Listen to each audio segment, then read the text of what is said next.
क्या क्या माहौल है इस बार लोकसभा ना ही राशन फ्री करो, ना ही किसी को कॉलोनी दो, सिर्फ पूरे हिंदुस्तान के अंदर दो ही चीज़ें फ्री कर दो, एक शिक्षा और मेडिकल। कमा हम खुद लेंगे। अच्छा, सही है। तो क्या होना चाहिए इस वाले चुनाव में, क्या मुद्दा रखते हैं? वो चीज़ें फ्री करवा दो सरकार से, ये शिक्षा और मेडिकल, कमा हम खुद लेंगे। अच्छा, तो किसको बनाएंगे पीएम? अब ये जो ये चीज़ें फ्री कर दो उसको बना दो, मोदी जी को करना चाहें तो मोदी जी को बनवा दो, राय लो सबसे, बस दो चीज़ें फ्री करो पूरे हिंदुस्तान में, एक शिक्षा और मेडिकल। कहाँ हो रही है? यही चीज़ महंगी है, यही चीज़ महंगी है। सिलेंडर आप 10,000 का कर दो, हम खरीदेंगे। सर, इनके बात से मैं एक चीज पे समझ दूं, हम खरीदेंगे। भारत में दो चीजों की आवश्यकता है, शिक्षा को फ्री करने का और उसके बाद से स्वास्थ्य को फ्री करने का, क्योंकि ये जो होता है ना मूलभूत आधार होता है देश का। देश को आगे बढ़ने के लिए क्या चाहिए? शिक्षा की भी आवश्यकता है, स्वास्थ्य की भी, अच्छे स्वास्थ्य की भी आवश्यकता है। तो ये दो चीज तो बढ़िया बोला भैया ने, इसका मैं ये करता हूँ। लेकिन वर्तमान के परिस्थिति को देखते हुए एक चीज हमें सोचना चाहिए कि बार बार विपक्षी दल जितने भी 26-27 दल है, चाहे डीएमके हो गई, चाहे टीएमसी हो गई, चाहे आपका कांग्रेस हो गया, बार बार हमारे सनातन धर्म को नीचे दिखाने का कार्य कर रहा है। तो एक बार भगवान के लिए मैं बोलूंगा, सभी सनातनी से रिक्वेस्ट करूंगा, एक बार बीजेपी को आने दो, इसलिए आने दो कि एक बार जहां हिंदू राष्ट्र घोषित हो गया, फिर तो भैया बता दे रहे हैं ये विपक्षी दल कहां जाएंगे। हो सकता है यमुना जी में इनका विसर्जन ना हो जाए विपक्षी दल का। चलिए, कितना सहमत इनकी बात? मैं 100% सहमत हूँ। सबसे पहले मैं सभी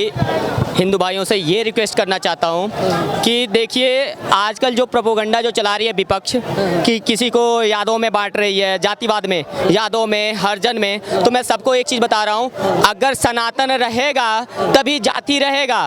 तो मैं बता रहा हूँ, मैं यूपी से आता हूँ, गोरखपुर से, मेरा नाम अब है दुबे है, मैं ब्राह्मण हूँ, लेकिन मैं अभी ब्राह्मण अपने आप को नहीं मानता, मैं सनातनी हूँ। और जितने मैं सबको बता रहा हूँ, मैं जितने हरिजन भाई हैं, जितने यादव हैं, जितने गुप्ता हैं, जितने जायसवाल हैं, जो भी हैं, जितने क्षत्रिय हैं, जितने गुज्जर हैं, ये टाइटल अपने जगह पे। सबसे पहले हमें सनातनी होना है, हमें सनातन के नाम से जाना जाए, हमें जाति के नाम से नहीं। अगर हम हैं, अगर सनातनी हैं, तभी जाति बचेगा।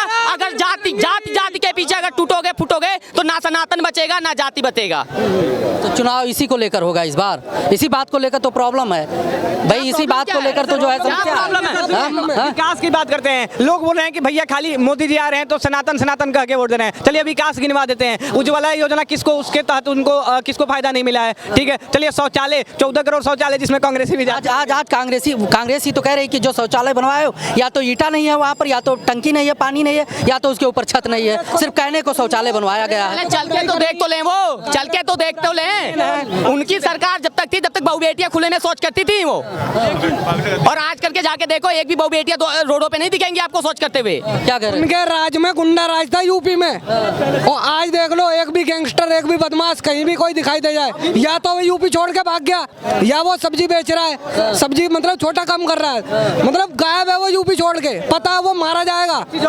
सुन लीजिए, जहाँ जहाँ अभी भी उनका राज है वहाँ पे भी गुंडा राज है। बता दे रहे हैं, कर्नाटक में नेहा नाम की बच्ची का हत्या हो जाता है, सॉरी लड़की का, हमसे बड़ी है, बहन बेटी जो भी हो गया हमारे समाज की, उसका हत्या हो जाता है। मोहम्मद फैयाज निकलता है हत्यारा, ठीक है, जहाँ पे उनकी सरकार है, सुन लीजिएगा। और उसके बाद जहाँ पे टीएमसी की सरकार है वहाँ पे संदेश खाली में दलित महिलाओं का रेप होता है, ठीक है, रामनवमी के शोभा यात्रा पे पत्थरबाजी होती है, ठीक है। चलिए आ जाते हैं हिमाचल में, देख लीजिए हिमाचल में भी इनके वजह से अभी एक अभी केस आया है, उसके केस के बारे में हो सकता है आज मेरे को डिटेल मिल जाए, ठीक है, हिमाचल का बता रहा हूँ। फिर सुन लीजिएगा, बंगाल बता दिया आपको, जहाँ जहाँ तेलंगाना उठा ली, जहाँ जहाँ इनकी सरकार है, जहाँ जहाँ विपक्षी हैं, जहाँ जहाँ ये 26 चोर एक जगह जहाँ पे सम्मिलित हुए हैं, वहाँ कांड दिन पर दिन हो रहा है, दिन पर दिन हो रहा है सर, ठीक है।